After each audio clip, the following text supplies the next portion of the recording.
ಜಿ5 ಇರುವಾಗ ನೀವು ನಿಮ್ಮ ನೆಚ್ಚಿನ ಶೋಗಳನ್ನ ಎಂದಿಗೂ ಮಿಸ್ ಮಾಡಿಕೊಳ್ಳುವುದಿಲ್ಲ. ಅದು ಸಂಪೂರ್ಣ ಉಚಿತವಾಗಿ. ಛೇ, ಯಾರೋ ಹಾದಿ ಬೀದಿಯಲ್ಲಿ ಹೋಗೋರು ಸೀಮಂತ ಅಂತೆ. ಆ ತುಳಸಿ ಮನೆಗೆ ಬಂದಿತ್ತು. ಒಂದು ಸ್ಟ್ಯಾಂಡರ್ಡ್ ಇಲ್ಲದೆ ಇರೋವಾಗ ಆಗೋಗಿದೆ ಈ ಮನೆಗೆ. ಆ ದೀಪಿಕಾ ಅಷ್ಟು ಕಾನ್ಫಿಡೆನ್ಸ್ನಲ್ಲಿ ಹೇಳದ್ ನೋಡಿ ಅವಳೇನೋ ಮಾಡಿಬಿಡ್ತಾಳೆ ಅಂತ ನಾನು ಸುಮ್ಮನಾಗ್ಬಿಟ್ಟೆ. ಅಂದರೆ ಅವಳನ್ನ ನಂಬಿ ನಾನು ತಪ್ಪು ಮಾಡಿಬಿಟ್ನಾ? ಅತ್ತೆ, ನೀವು ನನ್ನ ನಂಬಿ ತಪ್ಪು ಮಾಡಿಲ್ಲ ಅತ್ತೆ. ಏನು ಹೇಳ್ತಿದ್ಯಾ? ಈಗ ನಾನು ಹೇಳೋ ವಿಷಯ ಕೇಳಿದ್ರೆ ಬರೀ ಆ ಸಂಧ್ಯೆಗೆ ಮಾತ್ರ ಅಲ್ಲ, ಅವ್ರ ಇಡೀ ಫ್ಯಾಮಿಲಿಗೆ ಅವಮಾನ ಆಗೋದು ಗ್ಯಾರಂಟಿ. ಸುಮ್ಮನೆ ಕೋಪ ಬರ್ಸ್ಬೇಡ. ಅದೇನೋ ಮಾಡಿ ಸೀಮಂತ ನಿಲ್ಲಿಸ್ತೀನಿ ಅಂದೆ, ಅದೂ ಆಗಲಿಲ್ಲ. ಅವಮಾನ ಮಾಡ್ತೀನಿ ಅಂದೆ, ಅದೂ ಆಗಲಿಲ್ಲ. ಎಲ್ಲರೂ ಸಂಭ್ರಮದಲ್ಲಿದ್ದಾರೆ. ನಾವಿಬ್ರು ಉರ್ಕೊಂಡು ಕುತ್ಕೊಳ್ಬೇಕಲ್ವಾ? ಇಲ್ಲ, ಈಗ ನಾನು ಹೇಳೋದು ಕೇಳಿದ್ರೆ ನಮ್ಮಿಬ್ರಿಗೂ ನಿಜವಾದ ಸಂಭ್ರಮ ಈಗ ಶುರುವಾಗುತ್ತೆ ಅತ್ತೆ. ಆ ಸಂಧ್ಯಾ ಇಷ್ಟೆಲ್ಲ ನಾಟಕ ಮಾಡಿಕೊಂಡು ಇಲ್ಲೇ ಸೀಮಂತ ಮಾಡ್ಕೊಬೇಕು ಅನ್ಲಲ್ಲ, 5 ತಿಂಗಳು ತುಂಬ್ತು ಅಂತ ಹೇಳಿದ್ಲಲ್ಲ, ಅದೆಲ್ಲ ಸುಳ್ಳು ಅತ್ತೆ. ಸುಳ್ಳ? ಏನು ಹೇಳ್ತಿದ್ಯಾ? ಏನು ಸುಳ್ಳು? ಆ ಸಂಧ್ಯಾ ಪ್ರೆಗ್ನೆಂಟ್ ಅನ್ನೋ ವಿಷಯನೇ ಸುಳ್ಳು ಅತ್ತೆ.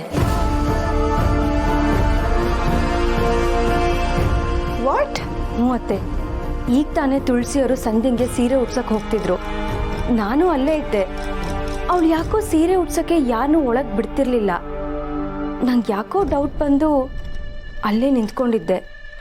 ಆಗ ಹೀಗೆ ಕಟ್ಕೊಂಡ್ರೆ ಮಗುಗೆ ಸಮಸ್ಯೆ ಆಗತ್ತೆ. ಎಲ್ಲಿ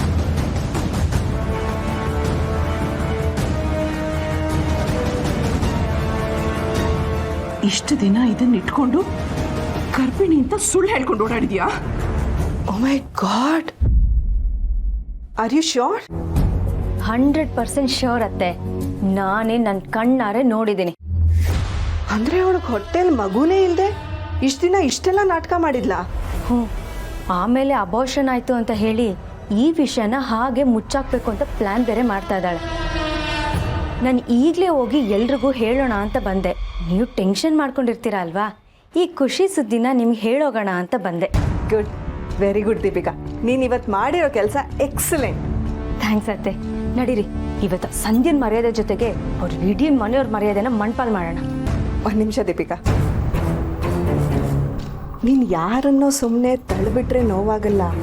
ಮೇಲಕ್ಕೆ ಕರ್ಕೊಂಡು ಹೋಗಬೇಕು. ಎತ್ತರಕ್ಕೆ ಹೋಗಿ ಇನ್ನು ಮುಂದೆ ಹೋಗೋಕ್ಕಾಗಲ್ಲ ಅಂದಮೇಲೆ ತಳ್ಳಿಬಿಡಬೇಕು.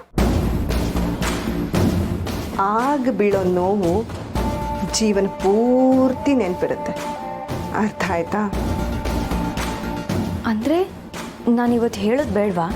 ಹೇಳಬೇಕು, ಇವತ್ತೇ ಹೇಳಬೇಕು. ಆದರೆ ಈಗಲೇ ಬೇಡ. ಅವರೆಲ್ಲ ಸಂಭ್ರಮ ತುತ್ತ ತುದಿಗೆ ಹೋಗಲಿ, ಮನೆಗೊಂದಿಷ್ಟು ಜನರು ಬರಲಿ. ಬರೀ ಮನೆಯವ್ರ ಮುಂದೆ ಅವಮಾನ ಆದರೆ ಏನು ಪ್ರಯೋಜನ ಅಲ್ವಾ? ಇನ್ನೊಂದು ವಿಷಯ, ನೀನು ಯಾವುದನ್ನು ಮಾತಲ್ಲಿ ಹೇಳಬಾರ್ದು. ಎಲ್ಲ ಅದಾಗದೇ ನಡಿಬೇಕು. ಅದು ಹೇಗತ್ತೆ? ನಾನು ಹೇಳ್ದೇನೆ ಹೇಗೆ ಗೊತ್ತಾಗುತ್ತೆ? ಯಾಕೆ ಹೀಗೆ ಮಾಡಿದೆ ಪುಟ್ಟಿ? ಎಲ್ಲರೂ ಎಷ್ಟು ಖುಷಿಯಾಗಿದ್ದಾರೆ. ಈಗ ಈ ವಿಷಯ ನಾನೇ ಹೇಳಿಬಿಟ್ರೆ ಎಲ್ಲರ ಸಂತೋಷನೂ ನಾನೇ ಕಿತ್ಕೊಂಡಾಗತ್ತೆ. ಹೇಳಲಿಲ್ಲ ಅಂದರೆ ಅದು ಮತ್ತೂ ದೊಡ್ಡ ತಪ್ಪಾಗತ್ತೆ. ಏನು ಮಾಡಲಿ?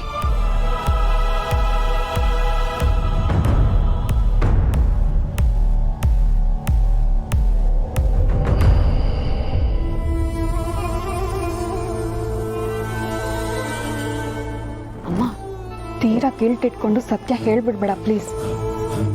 ನೀನೇನಾದರೂ ಸತ್ಯ ಹೇಳಿದ್ರೆ ಇವತ್ತೇ ನಿನ್ನ ಮಗಳು ಸತ್ತು ಹೋಗ್ತಾಳೆ ಅನ್ಕೋ.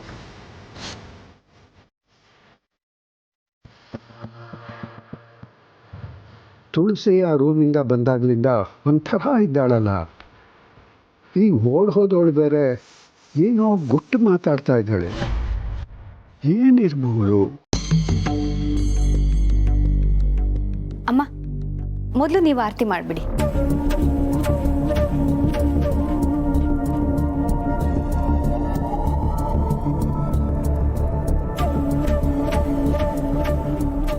ಏನಾಯ್ತು ತುಳಸಿ ಅವರೇ? ಏನಾದರೂ ಸಮಸ್ಯೆನಾ? ಅದು ಮಾಧವ್ ಅವರೇ, ಅಮ್ಮ, ಪೂರ್ಣಿಯವ್ರು ಆರತಿ ಮಾಡು ಅಂತಿದಾರಲ್ಲ, ನನಗೆ ಬೇರೆ ತುಂಬ ಹೊತ್ತು ಕೂರಕ್ಕೆ ಕಷ್ಟ ಆಗುತ್ತೆ. ಬೇಗ ಕಾರ್ಯಕ್ರಮ ಮುಗಿಸೋದು ಒಳ್ಳೇದಲ್ವಾ?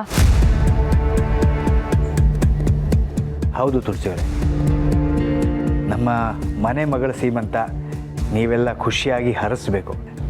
ತುಳಸಿಯವರೇ, ನೀವು ಪೂರ್ಣಿ ಆರತಿ ಮಾಡಿ. ಹೀಗೆ ಹೇಳ್ತೀನಿ ಅಂತ ತಪ್ಪು ತಿಳ್ಕೊಬೇಡಿ. ಪೂರ್ಣಿಯವ್ರು ನನಗೆ ಆರತಿ ಮಾಡಿದ್ರೆ ಪರವಾಗಿಲ್ವಾ?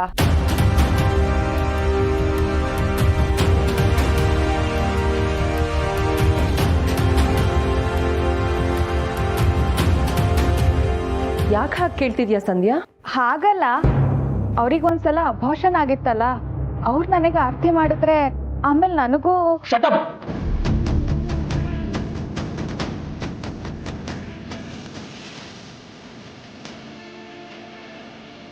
ನಾವು ಎಲ್ಲರೂ ಸೇರಿ ಸೀಮಂತ ಮಾಡೋಕೆ ಒಪ್ಕೊಂಡ್ರೆ ನನ್ನ ಹೆಂಡತಿ ಮನ್ಸಿಗೆ ನೋವಾಗೋ ಹಾಗೆ ಮಾತಾಡ್ತೀರಾ?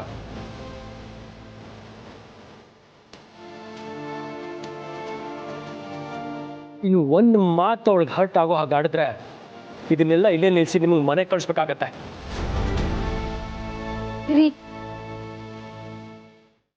ಹೋಗ್ಲಿ ಬಿಡಿ, ನನಗಿಂತ ಚಿಕ್ಕವಳು, ನನಗೇನು ಬೇಜಾರಾಗಲಿಲ್ಲ. ನೀನು ಸುಮ್ಮನೆ ಇರ್ಕೊಂಡೆ. ನೀನು ಎಷ್ಟು ಒಳ್ಳೆಯವಳಾಗಿರೋದಕ್ಕೆ ಇವ್ರು ಹೀಗೆ ಮಾತಾಡೋದು. ನೀನು ತಿರುಗಿಸಿ ಮಾತಾಡೋ, ಸುಮ್ಮನಾಗ್ತಾರೆ. ಎಲ್ಲರೂ ಖುಷಿಯಿಂದ ಸೀಮಂತ ಮಾಡ್ತಿದ್ದಾರಲ್ಲ, ಹೋಗ್ಲಿ ಬಿಡಿ. ಅದಕ್ಕೆ ಇಂಥವ್ರನ್ನೆಲ್ಲ ತಲೆ ಮೇಲೆ ಕೂರ್ಸ್ಕೋಬಾರ್ದು ಅನ್ನೋದು ಇದಕ್ಕೇನೆ.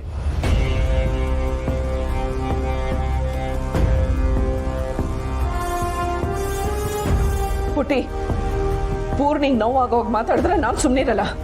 ನಿನ್ನ ನೀವು ಅಯ್ಬೇಡ, ಏನೂ ಹೇಳಬೇಡ, ನಾನು ಮಾತಾಡಲ್ಲ. ಏನೋ ನನ್ನ ಮಗು ಮೇಲಿರೋ ಪ್ರೀತಿಯಿಂದ ಹಾಗೆ ಹೇಳಿಬಿಟ್ಟೆ.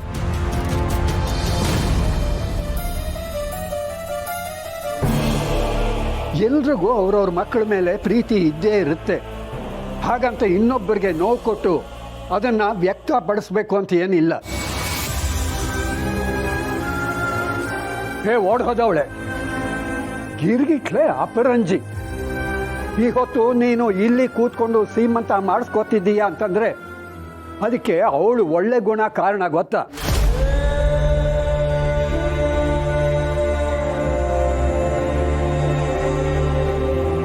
ನೀನು ಹೀಗೆ ಬಾಯಿಗೆ ಬಂದ ಹಾಗೆ ಮಾತಾಡ್ತಿದ್ರೆ ಈ ಕಾರ್ಯಕ್ರಮ ಅರ್ಧಕ್ಕೆ ನಿಂತರೂ ಪರವಾಗಿಲ್ಲ, ನಿನ್ನ ಕರ್ಕೊಂಡು ಹೋಗ್ತೀನಿ. ದತ್ತ, ಹೋಗ್ಲಿ ಬಿಡಿ.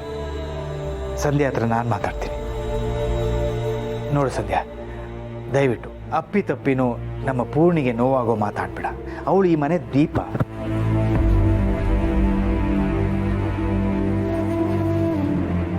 ಸಾರಿ ಅಪ್ಪ. ಅಮ್ಮ, ಏನಮ್ಮ ಹಾಗೆ ಬರಿಗೈಯಲ್ಲಿ ಹೋಗ್ತಿದ್ಯಾ? ನನಗೇನೋ ಗಿಫ್ಟ್ ಕೊಡಲ್ವಾ?